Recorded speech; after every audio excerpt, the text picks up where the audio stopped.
Chapter की शुरुआत पे हमें उसी आइलैंड का सीन दिखाया जाता है जहाँ पर वो तीनों थे। उक्चा कहती है तुम्हें मेरी बात पे यकीन है? तो लिसु कहती है बिल्कुल, तुमने जो कहा है मुझे सारी बात पे यकीन है। मुझे लगता है तुम साउथ पे जाने वाली थी, तुम चाहो तो मैं तुम्हें इस चीज पे मदद कर सकती हूँ। उक्चा कहती है जो मिस्टेक मैंने की है वो लोग मुझे ढूंढते हुए वहाँ पर भी आ जाएंगे। वो लोग जैसे ही मुझे ढूंढ लेंगे मुझे मार देंगे। जैन वहाँ पर खड़ा हुआ चुपचाप ये बात सुन रहा था। उक्चा कहती है मेरी माँ कहती थी जैसी भी हो जिंदा रहना, हमेशा सरवाइव करना, बिल्कुल आखिर तक। ये सुनकर जैन को अपनी माँ की याद आ जाती है जो मरते टाइम उसे ये बात कही थी। उक्चा रोने लगती है और कहती है मैं हमेशा अपनी माँ के साथ नहीं रह पाई, इसलिए मैं बस उनकी आखिरी इच्छा को पूरी करना चाहती हूँ जो कि मैंने उनसे आखिरी टाइम किया था। ये कहकर उक्चा बहुत बुरी तरह से रो रहा था। लिसु उसे शांत करने की कोशिश करता है और उक्चा वहीं पर धीरे धीरे शांत हो जाता है। तभी जैन का ध्यान किसी चीज पे जाता है और वो आगे बढ़कर पानी के अंदर हाथ डाल के उस चीज को सेंस करने लगता है और उसे कुछ महसूस होता है। वो कहता है यहाँ पर कोई आ रहा है। वो एक एक करके गिनती करता है जिसके बाद वो कहता है यहाँ पर 48 लोग आने वाले हैं। उक्चा ये सुनकर कहता है वो लोग मेरी वजह से आ रहे हैं, वो लोग मुझे यहाँ पर मार डालेंगे, इसलिए जब तक हम यहाँ पर है हम लोग सेफ नहीं है। लिसु उसे शांत करने की कोशिश करता है और कहती है तुम इतनी ज्यादा सीरियस क्यों हो रही हो। उक्चा फिर से उसे गाली देने लगता है पर वो अपनी मुंह को संभाल के कहती है तुम्हें समझ नहीं आ रहा, वो यहाँ पर मुझे मारने के लिए आ रहे हैं और जितने भी लोग आ रहे हैं मैं पूरी श्योर हूँ कि वो पीकॉक लूटन है। जानू से कहता है अब बिल्कुल चुप हो जाओ, ये बिल्कुल ठीक है, तुम अपनी माँ का प्रॉमिस पूरा करोगी और मैं तुम्हें इस चीज में मदद करूंगी। उक्चा उसे कहती है तुम समझ नहीं रहे हो कि आखिर वो कितनी ज्यादा खतरनाक है। जैन कहता है मुझे फर्क नहीं पड़ता। ये सुनकर उक्चा काफी ज्यादा हैरान होके वो अपनी मन में उसे गाली देते हुए कहती है कि सच में फिर से पहले की तरह होने लगा है। लिसु भी यहाँ पर पूरी तरह से शांत हो गई थी। जैन से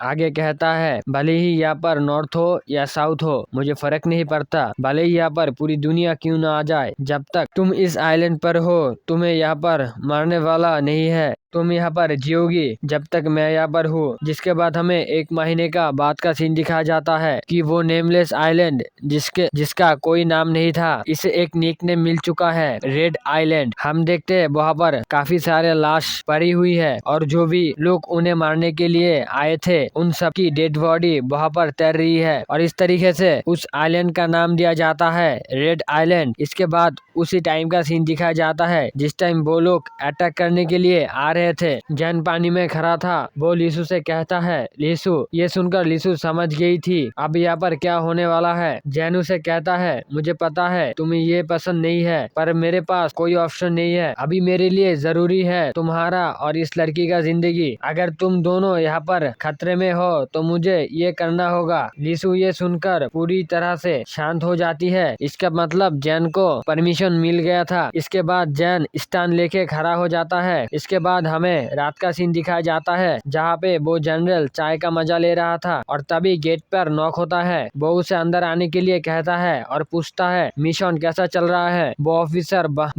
बहुत ज्यादा घबराते हुए उसे कहता है हमारे यूनिट 649 फेल हो गया है, वो मिशन हार गए हैं। ये सुनकर वो जनरल काफी ज्यादा हैरान हो गया था। उसके बाद हमें वहाँ का एक विक्टिम का सीन दिखाया जाता है। जनरल उसके पास आके पूछता है आखिर क्या हुआ था, क्या तुम मुझे बता सकते हो जो वीडियो में मैंने देखा है, क्या वो मॉन्स्टर क्या वो रियल है या नहीं। वो विक्टिम इतना ज्यादा डरा हुआ था कि वो उनके बात का जवाब नहीं दे पा रहा था। तभी उसका कमांडर पूछता है सोल्जर मुझे बताओ वहाँ पर क्या हुआ था। तो वो सोल्जर उसे बताता है ये बिल्कुल सच है। इसीलिए जनरल उसे कहता है क्या तुम मुझे डिटेल में बता सकते हो आखिर वहाँ पर क्या हुआ था। तो वो डरा हुआ सोल्जर उसे कहता है हम लोग लगभग आइलैंड पर पहुँच गए थे और वो तीनों हमारी नजर के ठीक सामने थे। हम देख रहे थे कि वो लड़का अपने हाथ को पानी के अंदर डुबो के रखा था और तभी वहाँ पर कुछ ऐसा हुआ जो देखकर हम लोग बहुत ज्यादा हैरान हो गए थे। अचानक पानी के बड़े बड़े लहरें आने लगी जिसके वजह से हमारी बैलेंस खो रहा था और वहाँ पर सभी लोग मिस्ट्री तरीके से मर गए। उक्चा ये सब देखकर काफी ज्यादा हैरान था। वो कहती है आखिर कैसे, तुमने ये कैसे किया। जैन कहता है तुम इसके बारे में कुछ भी कह नहीं सकती क्योंकि इसे वॉर्टेक्स कहता है। उक्चा ये देखकर काफी ज्यादा हैरान थी कि वो आखिर ये कैसे किया। जैन उसे कहता है इसके बाद कोई भी बोट हमारे पास नहीं आ सकता। ये बात जानने के बाद जनरल गुस्से में कहता है, ऐसा है तो हम हमारी एयरफोर्स को वहाँ पर भेजेंगे। वो अपनी ऑफिसर से कहता है, तुम सोल्जर को कहना कि वो आसमान से ही फायर शुरू कर दे और सब कुछ राख कर दे। हम देखते हैं वो ऑफिसर स्त्री के कंट्रोल में था। यीशु ये देखकर जैन को कहता है, वो लोग आसमान से अटैक करने वाले हैं। जिसके बाद हम काफी सारे एयरशिप्स देखते हैं। यीशु के बात सुनकर उक्चा काफी ज्यादा हैरान हो गई थी और वो कहता है, यानी स्ट्राइक फोर्स सब खत्म हो गया, वो हमें जला के राख कर देंगे। उक्चा बहुत ज्यादा घबरा गई थी। जैन कहता है, तुम मेरे पीछे रहो। वो अपने सामने एयरशिप को देखता है तो वो अपनी आंखों को तेज करके कहता है, the best ice of stage. जिसके बाद जैन एयरशिप के सामने चला जाता है, जो देखकर पायलट काफी ज्यादा सरप्राइज हो गया था और कंफ्यूज भी। Jain the fastest feed bright के पावर यूज करता है और जितने भी एयरशिप्स और प्लेन था सबको राख कर देता है। जैन के पावर देखकर उक्चा काफी ज्यादा हैरान थी। फिर हमें फैसिलिटी का सीन दिखाया जाता है, जहाँ पर जनरल ये देखकर उसे कहता है, तुम क्या कहना चाहते हो? तो वो ऑफिसर उसे कहता है, ये देखकर ऐसा लगता है कि वो वीडियो जो हमें साउथ ने भेजा था वो सही है, वो कोई फेक वीडियो नहीं है। तभी जनरल टेंशन में आ जाता है, इसलिए वो आदमी उसे पूछता है, क्या हमें साउथ से कांटेक्ट करना चाहिए? जनरल कहता है, तुम मजाक कर रहे हो। जनरल थोड़ी देर सोचने के बाद कहता है, जल्दी न्यूक्लियर वेपन को रेडी करो। और वो जैसे ही उनके ऊपर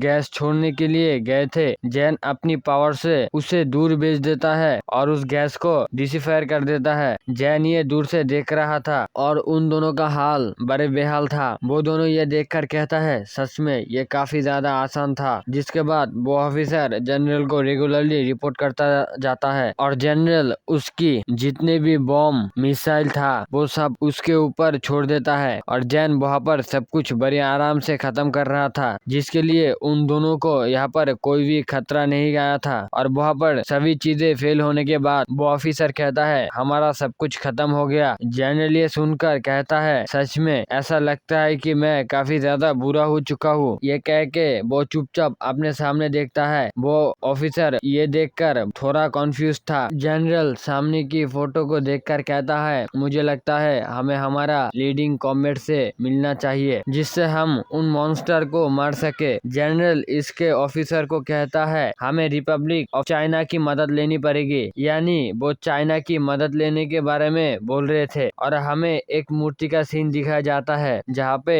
एक आदमी की गर्दन में एक मच्छर काटने की कोशिश कर रहा था और तभी वो आदमी उस मच्छर को मार देता है। ये देखकर लिसु कहता है, मैं किसी को कंट्रोल नहीं कर सकती। ये देखकर मुझे ऐसा लगता है कि मेरी पावर एक सेटन रेंज के बाद धीरे धीरे वीक होने लगता है। मेरी पावर उसके वजह से कमजोर होने लगा है। वो साथ ही अपने मन में कहता है, इंसान बहुत ज्यादा बेशरम है।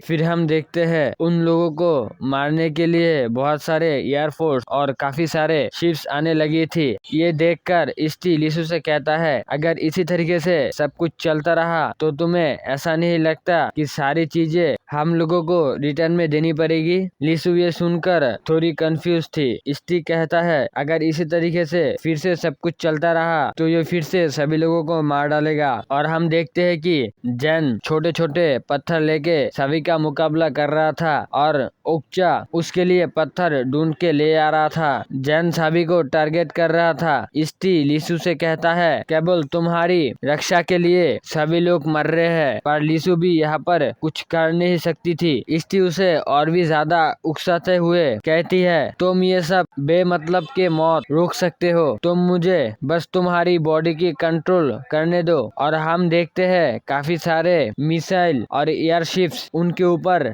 आ रहे हैं और एक पायलट उसे कहता है, अब मरो। ये कहकर वो जैन के ऊपर एक मिसाइल छोड़ देता है। मिसाइल उनके काफी ज्यादा करीब आने के वजह से जैन उसे डिस्ट्रॉय नहीं कर सकता था, इसीलिए वो उक्चा और लिसु को लेके जंप कर देता है, जिससे वो मिसाइल से बच सके। ये सिचुएशन देखकर जैन कहता है, ये मेरे लिए डिफिकल्ट है कि मैं यहाँ पर इन दोनों की रक्षा करते टाइम फाइट करूँ। इनकी वजह से मैं स्लो हो रहा हूँ। मुझे लगता है मैं अपनी लिमिट तक पहुँच चुका हूँ। इसके बाद हमें चाइना का सीन दिखाया जाता है, जहाँ पर उन्हें भी जैन का उस वीडियो दिखाया जाता है और एक आदमी बताता है कि वो लोग क्लेम कर रहे हैं कि ये सब सच है। वो आदमी उसे कहता है, ये बेकार का बात है, क्या तुम्हें ऐसा लगता है कि ये सब सच हो सकता है? आखिर इस आइलैंड का नाम क्या है? ये आइलैंड देखकर ऐसा लगता है कि ये कोई नेमलेस आइलैंड है, इसलिए मुझे इस चीज पे जरा सा भी यकीन नहीं है। वो वीडियो को पूरा देखकर कहता है आखिर हम इस चीज को इतना ज्यादा बड़ा क्यों कर रहे हैं। ये सुनकर वो आदमी थोड़ा कंफ्यूज था और वो आदमी कहता है हम ये वीडियो लीक कर देंगे, जिसके बाद हम उस मॉन्स्टर को मार देंगे तो हमें लोगों से बहुत सारा प्यार और रिस्पेक्ट मिलेगा। इसके बाद एक सॉल्यूशन जो रिपब्लिक ऑफ चाइना के लिए काफी होगा। फिर हमें उसी आइलैंड का सीन दिखाया जाता है जहाँ पर रेगुलर उनके ऊपर अटैक पे अटैक हो रहा था। लोगों की संख्या कम होने के बजाय और ज्यादा बढ़ रहा था और वो तीनों भी धीरे धीरे थकने लगे थे। अगर यहाँ पर 100 अटैक होता है तो